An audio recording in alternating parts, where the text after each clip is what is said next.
Jadi ini nambah dikit Ustaz ya? Ya, Boleh ya? Boleh Ustaz. Ibu-ibu sekalian, saya bikin garis. Saya manggil ini juga ibu-ibu nulis.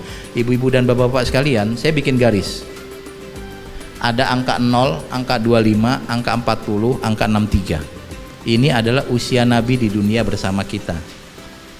Menurut Anda, Nabi Muhammad itu menjadi hadis saat 0 sampai 63, 25 sampai 63, 40 sampai 63. Pilih mana? 40. Ayat 25. Oke, yang dari 0? Enggak ada ya? Oh, itu luar biasa. Ternyata bisa sepakat ya. Keren. Kesepakatan jamaah di sini adalah 40. Karena setelah 40 Nabi menjadi nabi. Iya.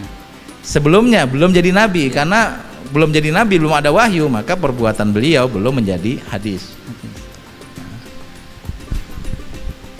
Bagi saya itu pendapat pasti diterima. Tapi nanti ada pendapat yang bilang enggak, dari 0 pun sebenarnya Nabi sudah memiliki kandungan syariat sebenarnya. Bagi yang pendapat yang lain. Apa sih konsekuensinya? Konsekuensinya ketika Nabi Muhammad sebelum 40 dianggap perbuatannya dan sabda beliau sebagai hadis, maka apa yang beliau lakukan sebelumnya itu menjadi sesuatu yang kita ikuti.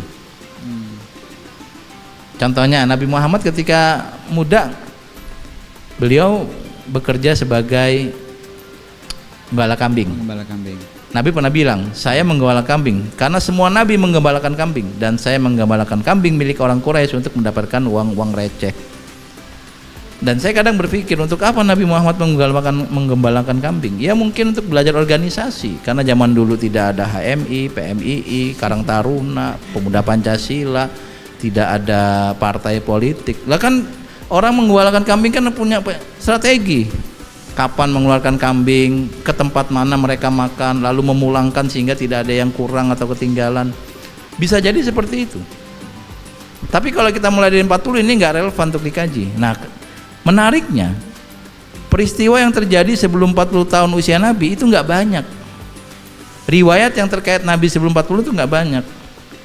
Yang salah satunya misalnya yang sahih adalah Nabi Muhammad dikenal sebagai orang yang sangat jujur. Al-Amin, sangat jujur.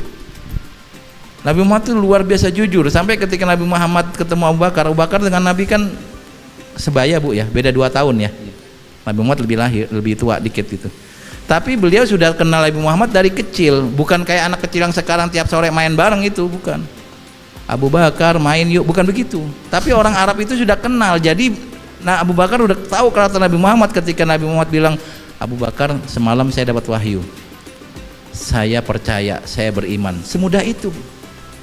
Karena Nabi Muhammad tuh akhlaknya sangat mulia, saking mulianya tuh ngomong sesuatu yang besar kita langsung percaya. Ketika Nabi Muhammad menyampaikan saya baru dari Palestina, Isra Mi'raj tuh, berangkat malam pulang malam, luar biasa. Orang Arab bilang, lapor ke Abu Bakar, Pak Abu, tahu nggak Muhammad itu bilang semalam ke Palestina, sekarang udah nyampe lagi. Apa kata Sayyidina Abu Bakar? Kalau yang bilang Nabi Muhammad lebih dari itu, saya percaya.